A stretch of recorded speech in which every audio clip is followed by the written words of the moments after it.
Jakarta Geopolitical Forum atau lebih dikenal dengan sebutan JGF. Kenapa dengan JGF? Apa sesungguhnya JGF itu? Dan ini selalu rutin diselenggarakan oleh Lemhanas, Lembaga Ketahanan Nasional, yang sudah ke-6 kalinya. Nah, untuk itu kita akan berbincang lebih dalam lagi, lebih jauh lagi soal JGF ini, bagaimana perannya dan khususnya lagi untuk nasional, untuk Indonesia itu sendiri dengan adanya JGF ini. Sudah bersama saya, siapa lagi kalau bukan Gubernur Lemhanas, Mas Andi Wijayanto. Selamat siang, Mas Andi. Selamat siang, Apa kabar, Mas? Baik. Aduh. Senang, Mas, ketemu. Sudah lama nggak berjumpa sudah sebagai Gubernur Lemhanas. Ya. Mas Andi, bicara soal JGF nih, Jakarta Geopolitical Forum. Ini kan kalau melihat judulnya kan diskusi ya, forum ya. Tapi sebelum masuk ke situ sendiri, ke bagian JGF ini kan bagian dari Lemhanas artinya programnya Lemhanas. Nah, Lemhanas sendiri sebenarnya salah satu fungsi dan tugas utamanya itu apa sih? Kami punya 3 tugas. Yang pertama mencetak pemimpin nasional. Secara berkala Lemhanas biasanya menerima 2 program pendidikan, ada reguler yang 7 bulan, lalu ada yang singkat, ya sekitar 5 bulan, itu yang diterima dari level kolonel, kombes, sampai bintang 1, bintang 2, yang nanti diharapkan dalam 3, 4, 5 tahun karir mereka berikutnya, mereka akan masuk ke pucuk piramida kepemimpinan di TNI Polri. Nah, hal yang berlaku, yang sama juga kami menerima dari kementerian, lembaga, korporasi, dan juga partai politik. Itu tugas pertama kami. Ya, tugas kedua kami itu terkait dengan pengkajian.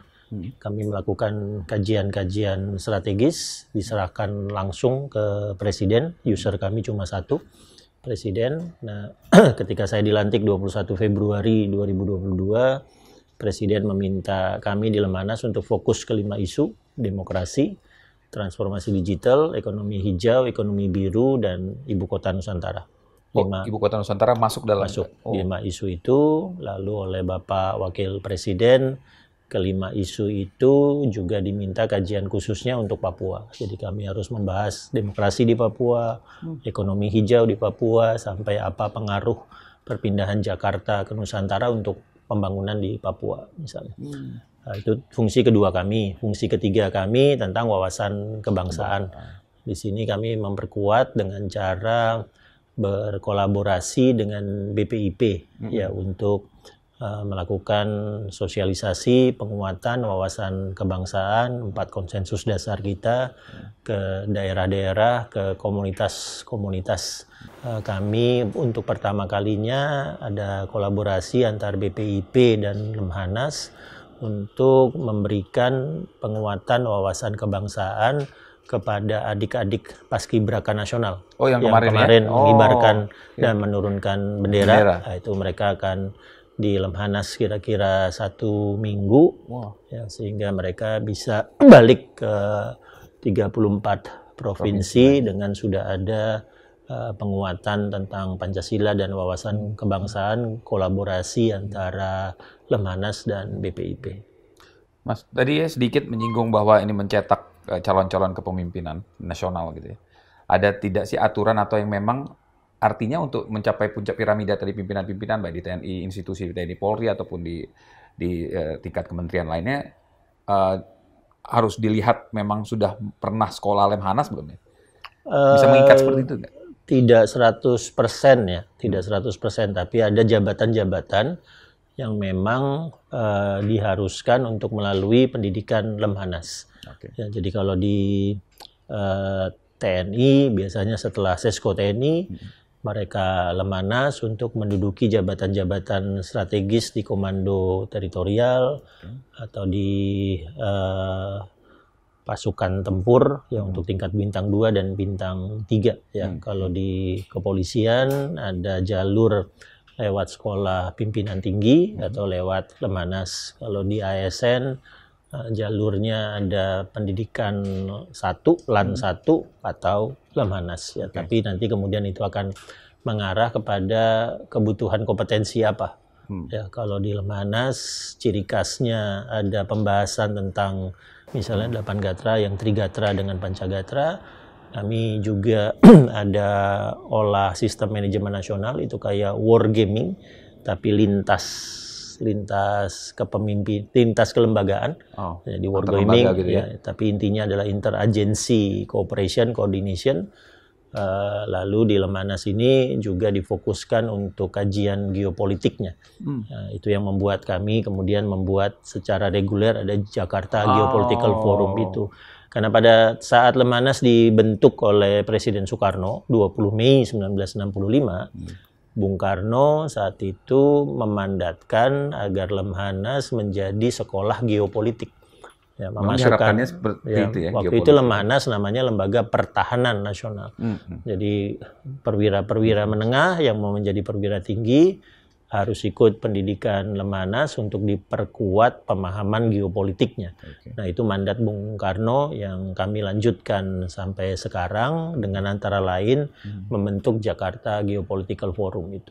Mas Andi kan baru tadi ya 21 Februari 2022. Sebelum Mas Andi masuk, kemudian Mas Andi masuk, ada nggak sih perubahan di Lemhanas untuk lebih efektif, efisien dalam sekolahnya ya tadi ya, mencetak kepemimpinannya tadi kan mungkin dirasa kayak nggak ngaruh nih kalau Lemhanas apa sih mereka dapat sesuatu apa yang sehingga mereka memang kalau beda dong orang jadi pemimpin ketika tidak Lemhanas ketika mereka sudah sekolah Lemhanas. Nah, itu kira-kira. Pada dasarnya kurikulum besarnya sama. Ini mencetak pemimpin di level strategis. Ya, pada dasarnya landasan itu sama. Hanya Presiden Jokowi kemudian memberikan perhatian khusus terkait dengan dinamika yang ada. Jadi karena itu sejak saya masuk, Lemhanas kemudian fokus ke 5 isu itu. Tadinya peserta-peserta Lemhanas itu bebas menulis taskap namanya, ya kertas kerja mereka apa saja. Sekarang harus 5 ini. 5 tadi itu ya. Harus 5 difokuskan ke 5. Lalu karena kebutuhannya sudah terkait dengan pembuatan kebijakan, maka dimodifikasi agar nanti kertas kerja akhirnya itu sifatnya lebih kepada policy recommendation, rekomendasi kebijakan, tidak berat sebagai kertas akademik. Ya, misalnya seperti itu. Bisa teraplikasi lah kira-kira langsung. Tapi pada dasarnya kerangka besar kurikulumnya tetap sama, hanya kami berusaha membuatnya terkait dengan dinamika geopolitik sekarang, kebutuhan pemerintah tentang 5 topik khusus, sifatnya lebih kepada policy oriented, dan yang sekarang ya kami harus juga memperkuat kajian-kajian kami, termasuk tadi ada olah sistem manajemen nasional yang terkait dengan krisis. Jadi mempelajari manajemen pengelolaan krisis, tata kelola krisisnya itu juga yang diperkuat tahun ini. Kita masuk ke JGF-nya Mas Andi. Artinya kan geopolitik, kemudian ini yang ke-6, kemudian tema hari ini geomaritim. Ya. Sebelumnya ada macam manusia dan kebudayaan ya, sampai dengan hari ini. Itu semua ditentukan oleh Lemhanas sendiri atau berdiskusi langsung dengan Presiden? Kalau tema geopolitik tahun ini geomaritim itu hasil diskusi kami, tapi juga disesuaikan dengan dinamika politik, disesuaikan dengan arahan Presiden apa yang harus kami fokuskan. Kalau tahun ini tentang geomaritim, itu saat itu kami putuskan ya dekat-dekat dengan serangan Rusia ke Ukraina. Ya, saat itu dekat-dekat di situ.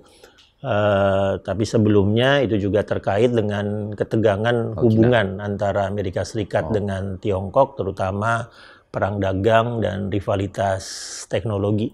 Ya, lalu melihat apa yang menjadi perhatian khusus Presiden yang berulang-ulang menyebut tentang pemulihan ekonomi global, menyebut tentang rantai pasok, lalu sekarang tentang gangguan perantai pasok yang berakibat kepada tingginya komoditas pangan dengan energi. Lalu kami fokus untuk satu tema yang melihat bagaimana geomaritim itu nanti dikaitkan bukan hanya pertahanan keamanan maritim, tapi juga dikaitkan dengan rantai pasok konektivitas global. Oke, sebagai ini ya jalurnya ya maksudnya.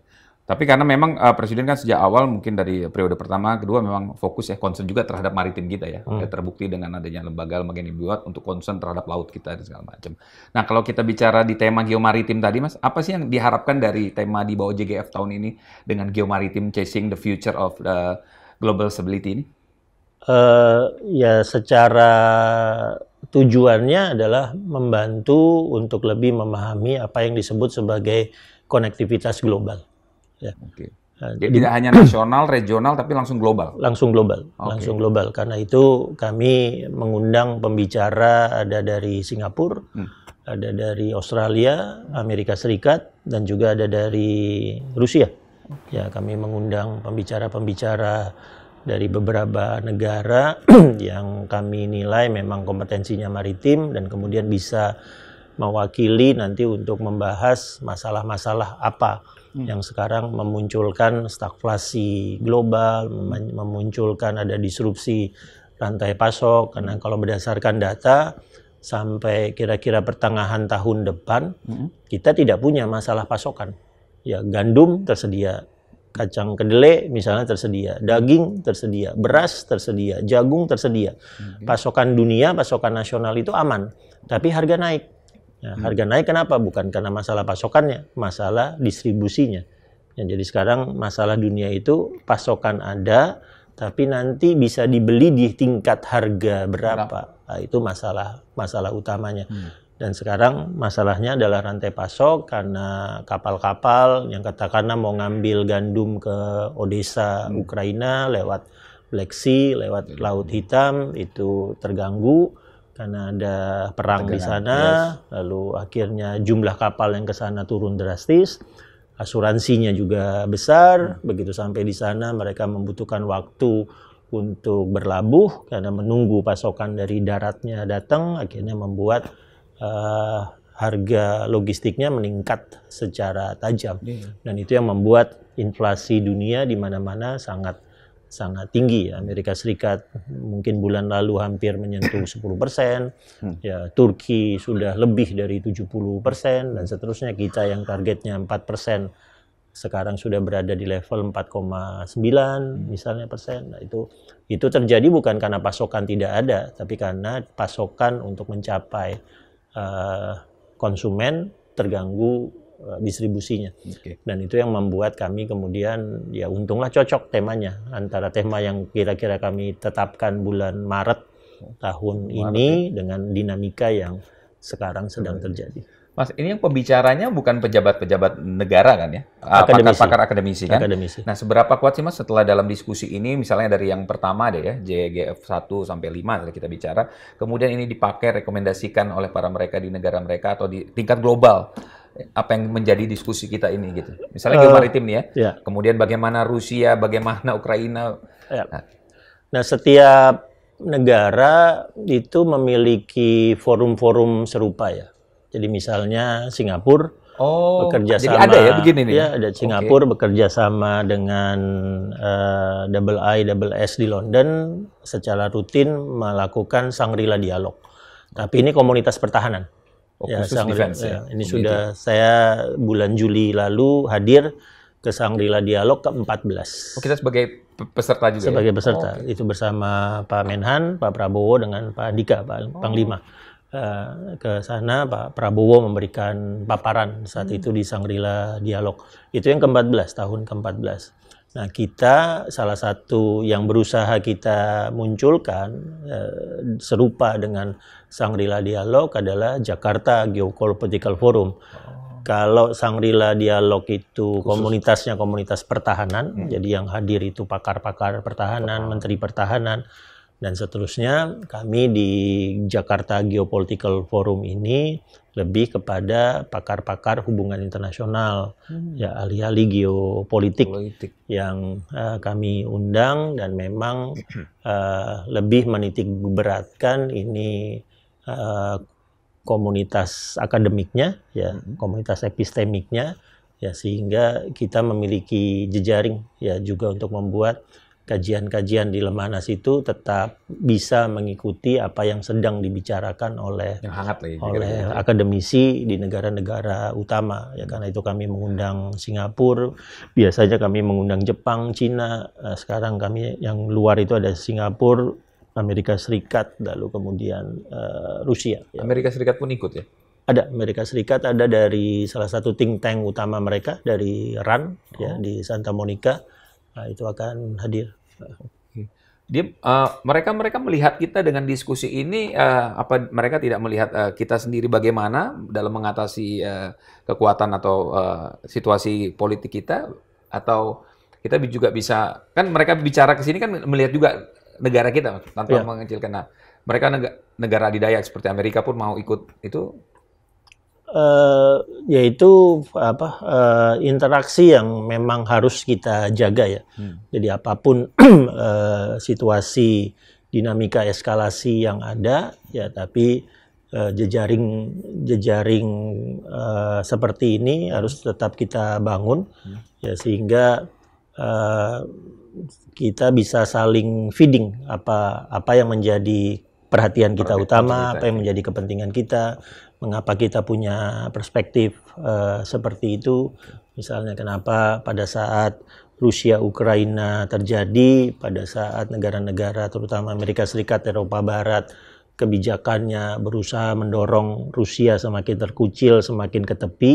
Nah, kita berusaha, malah tidak, kita berusaha datang dan merangkul Rusia, karena tahu bahwa yang namanya perdamaian harus dimulai kedua belah pihak.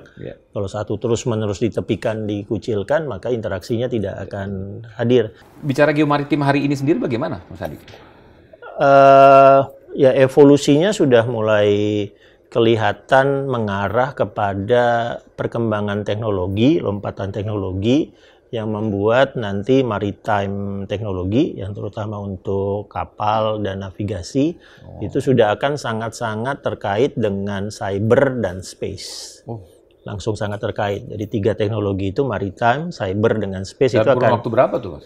Sebetulnya sudah terjadi. Sudah terjadi. Hanya tinggal kita akan melihat apakah ada teknologi-teknologi baru yang diluncurkan, ya terutama untuk cyber dengan space, yang membuat ini benar-benar akan menjadi maritime digital ya, digitalize di maritime foranya, ya, sehingga nanti membuat kapal-kapal itu akan semakin efisien. Ya, semakin efisien diharapkan itu menekan biaya logistik. Nah, itu tantangannya banyak. Ya, kita sendiri sudah. Kita sudah. Kita sudah. Jadi misalnya semua kapal komersial kita sudah harus pasang AIS ya, yang automatic identification system yang dipantau lewat satelit. Jadi dipantau oleh satelit, itu bisa dipantau oleh Bakamla, bisa dipantau oleh Angkatan Laut, bisa dipantau oleh KKP. Ya, semua port kita, pelabuhan-pelabuhan kita, baik yang dikelola oleh Pelindo misalnya atau dikelola oleh Kementerian Perhubungan lewat Dirjen Hubungan Lautnya juga sudah memanfaatkan fasilitas yang sama. Ya, tapi itu nanti akan naik menjadi semacam automated traffic network ya, yang membuat kapal-kapal nanti nggak perlu lagi dipandu secara manual untuk masuk ke jalur mana, untuk nanti berlabuh di mana, buang jangkar di mana. Nah, itu akan betul-betul melakukan efisiensi biaya logistik dunia. Nah, kalau seandainya kita tidak bergerak ke arah sana, lalu katakanlah di sekeliling kita itu ada port, katakanlah Singapura, pasti melakukan digitalisasi, Darwin pasti melakukan digitalisasi, atau ya tetangga kita lah, Timor Leste. Ya, Timor Leste itu di enclave Okusi itu sudah merencanakan pembangunan pelabuhan. Sudah merencanakan sejak 2014 proyeknya itu diinisiasi ya. Dan kalau pembangunan pelabuhan baru ya pasti akan menggunakan kombinasi antara maritime space dengan cyber teknologi. Nah, kita harus ke sana. Sudah siap kita, ya makanya ada lompatan Pelindo sekarang menjadi holding. Ya, menjadi Pelindo satu Indonesia holding. Ya, diharapkan di situ efisiensinya dimulai, tapi kita sudah dalam taraf di mana adopsi teknologi itu sudah menjadi prasyarat dasar untuk kita mengawal infrastruktur maritim kita. Nah, itu kan salah satu yang dibahas, maksudnya geomaritim dan kondisi di kita. Kemudian globalnya bagaimana, Mas? Geomaritim globalnya itu bagaimana? Apakah kita bertukar melihat, oh mereka sudah 3-4 lebih maju, kita belum, nah itu bagaimana gitu kan? Ya, perbandingan itu bisa kita lakukan ya. Kalau misalnya di Asia Timur, ya kita kira-kira masih di level menengah lah. Ya, yang paling tinggi di Asia Tenggara Singapura. Tapi kalau yang di atas kita itu Korea Selatan, Jepang, Cina, Taiwan itu di atas kita. Nah, kita harus mengejar ke arah sana. Ya kuncinya investasi di bidang teknologi. Tapi kita juga memiliki banyak peluang, potensi. Karena misalnya begitu ada ketegangan antara Amerika Serikat dengan Cina tentang Taiwan, karena ketua DPR Amerika Serikat berkunjung ke Taiwan, lalu Cina menggelar latihan militer yang memblokade alur pelayaran di sana. Nah, kita di Indonesia langsung bisa menyiapkan, ya sudah, yang Alki 1 kita Selat Malaka, Alki 1 Natuna Utara, sampai ke Selat Taiwan itu terblokade karena ada latihan militer, kita bisa tawarkan rute baru. Rute baru tidak lewat Selat Malaka, tapi lewat selatannya Sumatera. Lewat selatan Sumatera, nanti keluarnya baru dari Selat Lombok. Selat Lombok, Laut Sulawesi, dia tidak lewat Taiwan. Dia mengarah ke Laut Filipina Barat untuk sampai misalnya ke Jepang. Ya, kita bisa menawarkan itu. Kalau untuk sampai ke San Francisco, dia bisa langsung lewat Laut Arafuru, ya. Terus nanti di sananya ada Biak langsung ke San Francisco. Nah, peluang-peluang seperti itu yang harus kita dapatkan. Ya, catatan terbesarnya adalah untuk mengembangkan jalur selatan melalui Alki 2 dan Alki 3. Ya, teknologi di infrastruktur pelabuhan seputaran selatan kita dan Alki 2, Alki 3 itu yang harus di-upgrade. Ya, sehingga kapal sekarang yang besar-besar harus, kalau tidak Tanjung Priuk, Tanjung Perak, atau Makassar. Ya, ke depannya diharapkan bisa Kupang, bisa Biak misalnya. Tidak harus ke utara dulu, tidak harus ke Laut Jawa dulu untuk merapat di Tanjung Priok atau Tanjung Perak, atau bahkan harus lewat Makassar. Nah, peluang-peluang seperti itu besar. Nah, itu yang itu makanya kami menyebutnya chasing the future. Kita mengejar masa depan gitu. Ya, kalau ditanya kapan seharusnya kita memulai untuk melakukan investasi teknologi maritim yang berpadu kepada cyber atau space, ya jawaban saya 10 tahun lalu. Harus mulainya 10 tahun yang lalu. Jadi makanya sekarang kita benar-benar harus ngejar, karena kita kira-kira telat 10 tahun. Oke, kita sudah telat 10 tahun. Nah, dalam proses pengejaran itu, Mas ya, apa yang kendala kita temui dan bagaimana cara mengatasinya? Kendala pertama adopsi teknologi. Ya, kendala pertama. Ya, adopsi teknologi itu karena memang satu, riset and development kita di bidang ini masih sangat-sangat kecil. Menjadi bagian Lemhanas nggak sih? Adopsi teknologi di bidang yang hard science tidak. Ya, itu tidak. Itu adanya di BRIN, adanya di kampus-kampus gitu ya. Meskipun itu strategis ya. Tapi ya kami bisa memberikan misalnya peta jalan strategisnya. Ya, teknologi apa yang harusnya mesti kita kembangkan sendiri, yang harus kita lakukan R&D sendiri. Ya, kami juga bisa nanti memberikan kajian sedang disiapkan tentang kalau ingin mengembangkan tadi teknologi maritim yang nempel dengan space, nempel dengan cyber, kita harus ngirim berapa ribu orang untuk sekolah di sini, sekolah sini, sekian PhD, sekian S2 gitu. Saya pernah diminta bantu PT PAL gitu ya. Kalau PT PAL itu memang berencana untuk membangun 12 kapal selam, 3 dibuat bareng dengan Korea Selatan, 9 kita buat sendiri. Kita itu butuh 1.200 pakar. Nah, dari 1.200 pakar itu 18% harus PhD. Harus PhD. Ya, sisanya macam-macam. Sisanya ada vokasi dengan keahlian khusus, ada S1 dengan keahlian khusus, ada S2.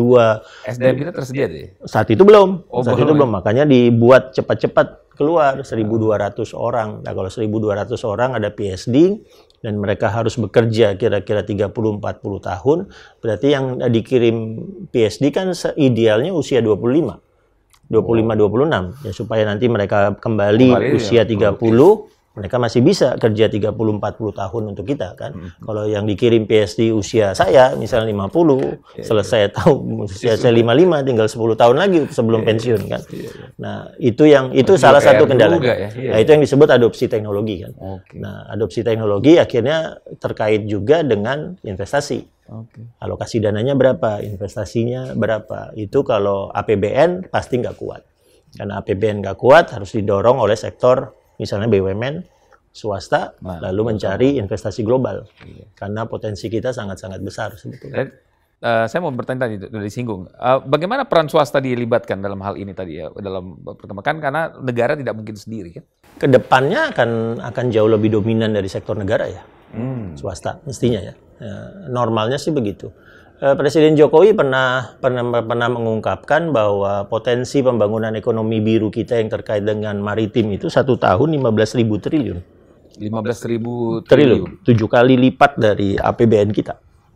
Setahun potensinya. Nah, 15.000 triliun. Jadi kalau seandainya kita dalam waktu 5 tahun ke depan mampu menyerap 30% saja dari potensi ekonomi biru itu kan berarti sudah 5.000 triliun.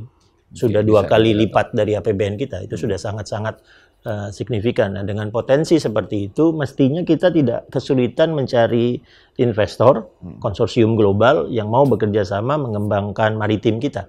Ya, tinggal kita menyiapkan regulasinya, menyiapkan tadi kesiapan sumber daya, kemampuan kita untuk mengadopsi teknologi dengan riset development dan seterusnya.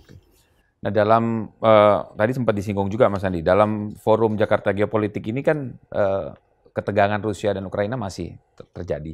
Kemudian Rusia akan ikut hari Rusia ada Dr. Koralov ya yang kami undang, tidak bisa hadir langsung. Tapi akan melalui mekanisme Zoom ya virtual, dan karena ini forumnya akademik ya, bukan forum diplomatik, bukan forum politik, jadi diharapkan keterbukaan akademiknya yang lebih menguat sehingga kita bisa mendapatkan insight perspektif dari Rusia seperti apa, dari Australia seperti apa, dari Amerika seperti apa, dari kawasan kita Singapura dan Indonesia seperti apa. Termasuk menyinggung tadi ya, bahwa pasokan itu tadi yang kemudian menyebabkan tinggi akibat negara Anda misalnya, jadi bagaimana menyelesaikannya dalam waktu yang misal perang mungkin tetap terjadi tapi secara kan pelan-pelan masih bisa dibuka. Ya, karena kita juga ketua G20 ya. Jadi kita melakukan ini juga dalam harapan agar nanti Presiden Rusia, Cina, Amerika Serikat bersedia hadir. Ya, Presiden Jokowi sudah semakin optimis bahwa presidensi dengan Presiden Putin akan hadir. Kalau saya tidak salah kemarin diwawancara oleh salah satu media global, lalu Pak Jokowi mengatakan presidensi dengan Presiden Putin itu akan hadir dalam KTT November G20. Apa sih kalau dari JGF ini sendiri yang diharapkan betul, yang sangat diharapkan, tentu membawa manfaat juga buat kita khususnya dari Rusia ini begitu penting ya? Ya geopolitik hari ini kalau dalam kajian kami di Lemhanas itu sudah era connectivity. Ya sudah era konektivitas ya.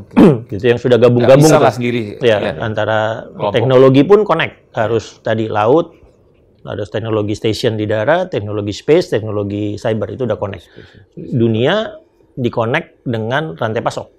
Ya, misalnya kita mau buat mobil listrik, ya, kita mobil listrik berbasis litium kan? Kita punya nikel, kobalt dengan mangan, tapi kita nggak punya litiumnya. Nah, litiumnya akhirnya harus bekerja sama. Litium terbesar di dunia itu ada di Amerika Latin. Yang siap akan Argentina. Ya, produsen di sananya investor dari Cina misalnya. Lalu kita bergabung ke mobil listrik dengan teknologi Korea Selatan dan Jerman. Nah, itu sudah menjadi rantai pasok sendiri. Nah, di era konektivitas rantai pasok seperti ini, ya kata kuncinya connect. Ya.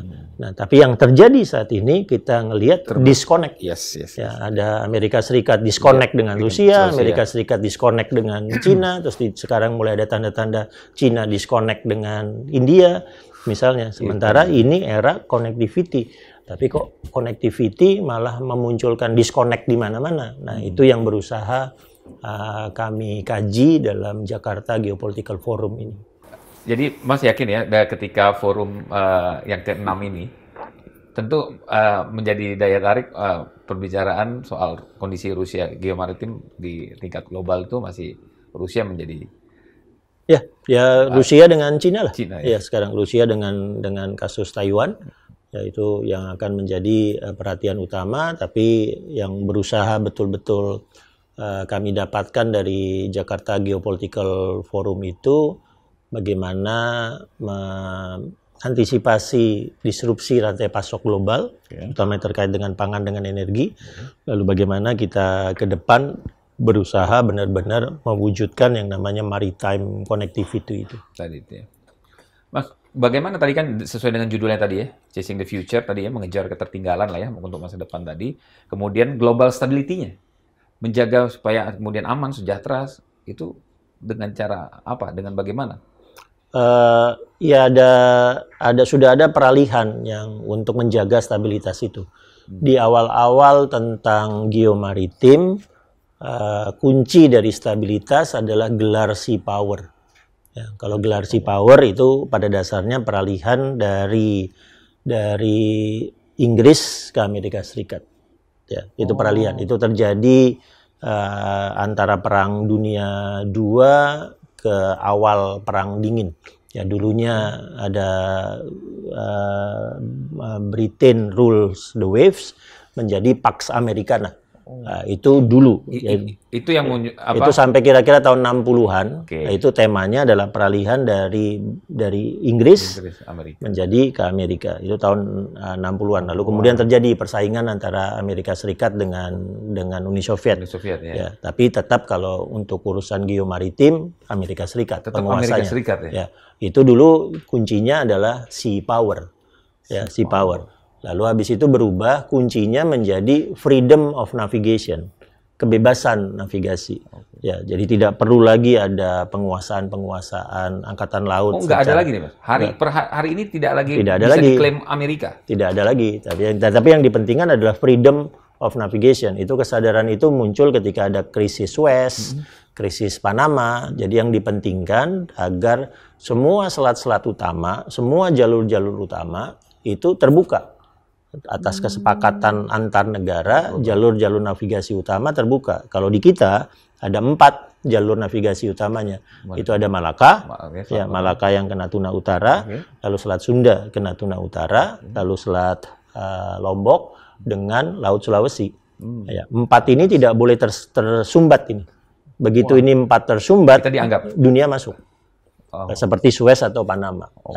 Itu dulu navigasi. Ya, freedom of navigation yang menjadi inti dari stabilitas. Selama ada freedom of navigation, stabilitas maritim tercapai. Nah, sekarang itu tidak cukup. Freedom of navigation-nya ada, ternyata ada disrupsi rantai pasok.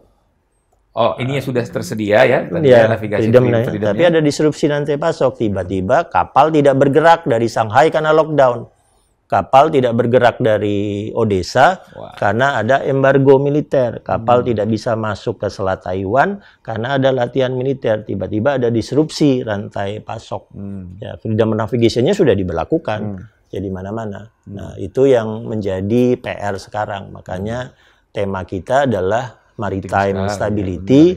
Tapi dalam era connectivity ini, ya kuncinya, variabel kuncinya adalah amankan rantai pasok. Ya, perkuat konektivitas tersebut. Ya, kalau tidak nanti bisa punya kemungkinan destabilisasi yang kalau dulu itu pertarungan antara blok barat, blok timur, Amerika Serikat, Uni Soviet. Kalau sekarang pertarungannya blok teknologi. Bloknya Huawei misalnya lawan bloknya Samsung, Apple bloknya Huawei lawan bloknya Samsung gitu, bloknya Tesla lawan bloknya Hyundai. Tadi cyberspace itu tadi ya, space tadi. Ya, dan kita harus bisa melakukan navigasi kita ketika nanti rivalitas teknologi itu ujungnya adalah pengamanan rantai pasok global. Mas, last but not least, harapannya apa sih Mas? Terakhir untuk ya secara Lemhanas dengan tema geomaritim dan secara global ke depan ini seperti apa? Yang pertama, saya ngelihat optimisme bahwa kita justru bisa masuk di era konektivitas. Justru kita bisa menjadi salah satu aktor yang berperan untuk stabilitas maritim yang kuncinya adalah rantai pasok sangat-sangat besar. Ya, kita berada di arah yang benar. Dengan pembangunan infrastruktur digital, dengan pembangunan infrastruktur maritim, ya termasuk mengkaitkan radar kita dengan satelit, itu sudah kita lakukan. Ya, telekomunikasi lewat palaparing dan seterusnya sudah kita lakukan. Ya, kita tetap berusaha konsisten di adopsi teknologi, lompatan teknologi tersebut. Ya, kendalanya pada saat kita mau melakukan lompatan itu tiba-tiba ada COVID. Lalu sekarang ada Rusia Ukraina. Jadi kita ngerem dikit nih. Ya, kita ngerem dikit. Nah, untuk 6-9 bulan ke depan ya kira-kira sampai Lebaran 2023 ya kewaspadaan yang sudah diperingatkan oleh Pak Jokowi itu harus tinggi. Ya, kewaspadaan kita harus tinggi supaya kita bisa mengendalikan krisis yang mungkin timbul, terutama di energi dengan pangan. Ya, salah satu diktum dasar untuk pengelolaan krisis ya adalah satu negara akan bermasalah untuk mengelola krisisnya kalau negara itu tidak sadar dia sudah masuk dalam krisis. Tidak sadar. Tidak sadar. Dalam krisis. Jadi business as usual. Ya, bisnis as usual. Karena di dalam sih. Sekarang saya ngelihat Pak Jokowi sudah 1,5 bulan ini berkali-kali bilang warning. Berkali-kali, siap-siap krisis, waspada, lakukan mitigasi, antisipasi. Ya, waktu pidato kenegaraan 16 Agustus menyambut ya kata krisis itu diulang berkali-kali, tapi saya ngelihat itu sudah juga disampaikan oleh Mbak Puan sebagai Ketua DPR, sudah disampaikan juga oleh Mas Bamsud sebagai Ketua MPR dalam sidang yang sama. Jadi di situ setidaknya kesadaran kita untuk meningkatkan kewaspadaan bahwa kemungkinan dunia akan krisis dan berimbas ke kita sudah tinggi. Nah, itu sudah merupakan satu modal yang kuat bagi kita untuk bergerak. Sudah bersiap. Ya, jangan sampai di depan kita ada krisis lalu kita tidak sadar bahwa kita akan masuk ke sana. Baik, Mas Andi, terima kasih waktunya. Kita akan kembali lagi bertemu dengan topik-topik dan tema berbeda di Lemhanas Podcast. Dan itu tadi perbincangan kita bersama Gubernur Lemhanas, Mas Andi Wijayanto. Sampai ketemu dengan perbincangan lainnya. Sampai jumpa.